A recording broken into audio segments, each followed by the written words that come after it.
جب پیارے آقا اس دنیا میں تشریف لانے والے تھے، یہ وہ وقت تھا جب کفر کا اندھیرا تھا، جہالت کا اندھیرا تھا، اور نبی پاک ایسا نور بن کر آئے کہ جس نے دنیا کا رنگ ہی بدل دیا۔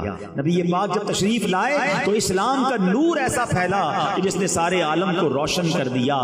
دنیا کا دستور ہے جب کوئی اہم ایونٹ ہونے والا ہوتا ہے نا، اس کی اناؤنسمنٹ کی جاتی ہے۔ اچھا، جیسا ایونٹ ایسی اناؤنسمنٹ۔ تو جب رب کے حبیب نے آنا تھا جن کے سبب کائنات بنی ہے، یاد رکھیے گا نبی پاک علیہ الصلوۃ والسلام وجہ تخلیق کائنات ہیں۔ He is the reason of the all creation۔ اور یہ حدیث قدسی میں ہے، اللہ فرماتا ہے اے محبوب میں تمہیں نہ بناتا تو یہ کائنات نہ بناتا۔ جبھی تو اعلیٰ حضرت کہتے ہیں نا، زمین و زمان تمہارے لیے، مکین و مکان تمہارے لیے، چنین و چنا تمہارے لیے، آقا بنے دو جہاں تمہارے لیے۔ تو یہ کائنات نبی پاک کے لیے بنی ہے۔ تو اب آپ کی آمد کا وقت تھا تو ایک ایسا اناؤنسمنٹ دنیا میں ہوا، ایسے واقعات ہونے لگے کہ دنیا کو گویا جھنجھوڑ دیا گیا۔ نبی پاک علیہ الصلوۃ والسلام کی ولادت سے 55 دن پہلے، ذرا توجہ رکھیے گا، میں نے یہ بات آپ سے تھوڑی دیر بعد دوبارہ پوچھنی بھی ہے، یہ جملہ یاد رکھیے گا کہ آقا علیہ الصلوۃ والسلام کی ولادت سے 55 دن پہلے ایک بڑا کمال کا واقعہ ہوا۔ اور یہ واقعہ کیا تھا؟ یمن کا بادشاہ تھا ابرہہ۔ اس نے ایک پلان کیا کہ یہ مسلمان کعبے کا طواف کیوں کرتے ہیں، کعبے پہ جا کر حج کیوں کرتے ہیں، کیوں نہ میں کعبے کو ہی گرا دیتا ہوں اور معاذ اللہ اس کو تہس نہس کر کے اس کے پتھر لے کر یمن میں کعبہ بنا لوں گا، پھر یہ سارے لوگ میرے پاس آئیں گے۔ اب اس نے پلان کیا کہ مکے پر اٹیک کرنے کے لیے، دیکھیں اس زمانے میں تو جو لڑائی ہوتی تھی وہ گھوڑوں پر اور اونٹوں پر ہوتی تھی، وہ ہاتھیوں کا لشکر لے کر چلا گیا۔ ذرا سوچئے کہ ہاتھیوں کا مقابلہ گھوڑے والے اور اونٹوں والے کیسے کر سکتے ہیں؟ مکے کا گھیراؤ کیا اور پھر کیا کیا، مکے والوں کے مویشی جو تھے، مکے والوں کے جو جانور تھے وہ بھی اس نے پکڑنا شروع کر دیے۔ اب لوگوں کا روزی روزگار بھی ڈسٹرب ہوا۔ میرے آقا علیہ الصلوۃ والسلام کی مبارک دادا حضرت عبد المطلب، اللہ نے کیا ان کے چہرے پر نور عطا فرمایا تھا، ان کی پیشانی پر نور نبوت چمکتا تھا۔ حضرت عبد المطلب نے کیا کیا، آپ گئے ابرہہ کے پاس۔ اب ذرا غور کیجئے، وہ کر و فر کے ساتھ متکبر بادشاہ آیا ہوا ہے اور اس نے کعبے کو ڈھانا ہے، اس کا پلان یہ ہے۔ حضرت عبد المطلب اس کے خیمے میں گئے، باہر سے پیغام بھجوایا گیا کہ مکے کا سردار آیا ہے۔ ہو سکتا ہے اس نے سوچا ہو کہ مجھ سے منتیں کی جائیں گی، مجھ سے نیگوشیشنز کی جائیں گی، بڑے تکبر کے ساتھ بیٹھا ہے۔ حضرت عبد المطلب اس کے خیمے میں داخل ہوتے ہیں، اللہ نے ان کی پیشانی پر ایسا نور عطا کیا تھا، وہ خیمے میں داخل ہوئے، ابرہہ روب میں آ گیا، عزت کے لیے کھڑا ہو گیا، اپنے برابر میں بٹھایا اور کہا حضرت فرمائیے کیسے آنا ہوا؟ حضرت عبد المطلب نے بڑی عجیب ڈیمانڈ کی۔ آپ نے کہا کہ تم نے مکے والوں کے مویشی، ان کی بکریاں، ان کے جانور پکڑ لیے، ہمارے جانور ہمارے واپس کر دو۔ ابرہہ کہتا ہے میں تو سمجھا آپ کعبے کی بات کریں گے، اپنے مرکز کی بات کریں گے، آپ تو کعبے کی بات ہی نہیں کر رہے، آپ کو فقط اپنے جانوروں کی فکر ہے۔ اللہ اکبر۔ حضرت عبد المطلب کا وہ جواب آج بھی سیرت کی کتابوں میں سنہرے حروف سے لکھا ہے۔ کیا کمال کا جواب دیا۔ آپ فرماتے ہیں جانوروں کے مالک ہم ہیں، ہمارے جانور ہمیں دے دو، کعبہ جس کا گھر ہے وہ خود ہی حفاظت کر لے گا، کعبے کا مالک اس کی حفاظت کرے گا۔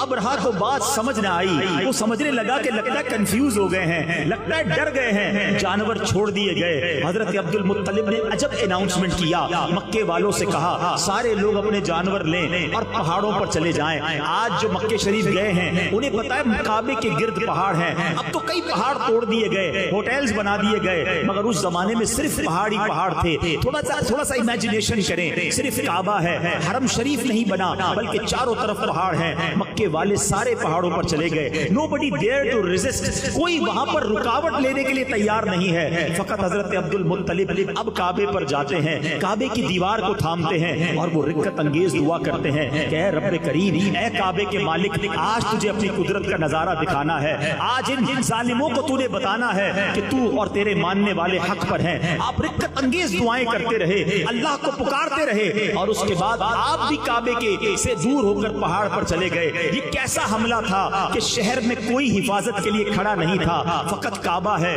اور ہاتھی کا لشکر ہے۔ اور اب حکم کیا، اب رہا نے آرڈر دیا کہ ہاتھی چلیں اور کعبے کو تہس نہس کر کے رکھ دیں۔ مگر اب دنیا نے ایک عجب نظارہ دیکھا، اب اللہ نے اپنی قدرت کا ایک عجب نظارہ دکھایا۔ جس ہاتھی پر اب رہا بیٹھتا تھا، وہ ہاتھی اپنی جگہ سے ٹس سے بس نہیں ہو رہا تھا۔ کعبے کی طرف رخ کرتے تھے، وہ موو نہیں کرتا تھا، اس کا رخ چینج کرتے وہ چلنا شروع کر دیتا۔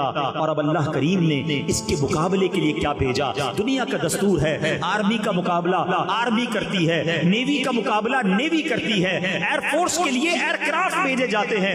اب ہاتھی ہیں اور مقابلے کے لیے بھیجا کیا ہے میرے رب نے؟ مٹھی میں آنے والا پرندہ ابابیل۔ ارے چیل جتنا پرندہ بھی کوئی نہ بھیجا، رب نے ابابیل کے لشکر بھیجے جو خود مٹھی میں آ جاتا ہے، جس کا اپنا وزن چند گرام ہے۔ بتاؤ اس کی چونچ اور اس کے پنجوں میں کتنا بھاری کنکر ہوگا، کتنے چھوٹے سے کنکر ہیں۔ مقابلہ ہاتھی سے ہے۔ اللہ اکبر، رب کریم نے اپنی قدرت کا کیسا نظارہ دکھایا۔ اور آج لوگ کہتے ہیں کہ فلاں سپر پاور نے جناب بڑے گائیڈڈ میزائل بنا لیے ہیں، ٹارگٹ سیٹ کر دو، میزائل جا کے وہیں ہٹ کرتا ہے۔ اللہ اکبر، آؤ میں بتاتا ہوں 1450 سال پہلے میرے رب نے ابابیل کے ان پنجوں میں کیسے گائیڈڈ میزائل دیے تھے۔ ہر کنکر پر ہاتھی سوار کا نام لکھا تھا، اس سوار کا نام موجود تھا۔ اب یہ جب لشکر آتے ہیں اس کے بعد کیا ہوتا ہے؟ آج تک کئی بار سورہ فیل آپ نے قرآن میں پڑھی ہوگی، امام صاحب نے پڑھی ہوگی، آپ نے سنی ہوگی، مگر آج ذرا سورہ فیل کو اس واقعے کی پس منظر میں سمجھیے، مزید ایمان تازہ ہوگا۔ رب کریم قرآن مجید میں ارشاد فرماتا ہے الم تر کیف فعل ربک باصحاب الفیل۔ اس کا ترجمہ کیا ہے؟ اے محبوب، کیا آپ نے نہ دیکھا کہ آپ کے رب نے ان ہاتھی والوں کا کیا حال کیا؟ میں نے بیان کے شروع میں ایک جملہ آپ کو یاد کروایا تھا۔ یہ واقعہ جو ہے اصحاب فیل کا نبی پاک کی ولادت سے کتنا پہلے ہوا تھا؟ ماشاءاللہ یاد ہے، یہ یاد رکھنا، یہ بڑی عقیدے کی بات بتا رہا ہوں۔ 55 ڈیز پہلے یہ واقعہ ہوا ہے، اور اللہ قرآن میں اپنے حبیب سے کہہ رہا ہے اے محبوب، آپ نے نہ دیکھا؟ الم تر کیف، آقا تو دنیا میں تشریف ہی نہیں لائے تھے، اور رب اپنے حبیب سے کہہ رہا ہے اے محبوب آپ نے نہ دیکھا۔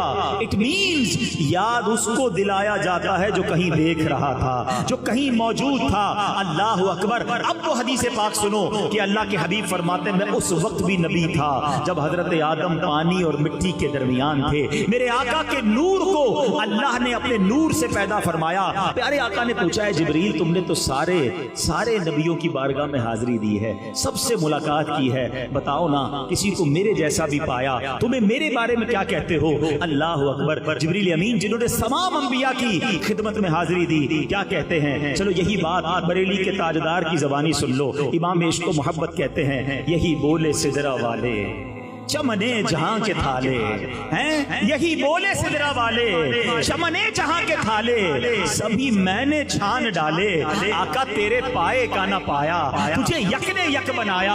اللہ اکبر۔ جبریل امین کہتے حضور آپ جیسا میں نے کائنات میں کوئی اور نہیں دیکھا۔ سارے نبیوں کی بارگاہ میں جبریل امین نے حاضری دی ہے، کسی کی بارگاہ میں 5 بار، کسی کی بارگاہ میں 10 بار، کچھ انبیاء کی بارگاہ میں 100 بار۔ آؤ میں بتاتا ہوں کہ نبی پاک کے دربار میں جبریل امین کتنی بار آئے، اور یہ فقط عرصہ کتنی دیر کا ہے؟ 23 سال کے عرصے تک حاضریاں رہیں۔ 40 سال کی عمر میں پہلی وحی ہوتی ہے، 63 سال کی عمر میں نبی پاک دنیا سے پردہ فرماتے ہیں۔ 23 ایئرز میں جبریل امین 24,000 بار نبی پاک کی بارگاہ میں حاضر ہوتے ہیں۔ 24,000 بار۔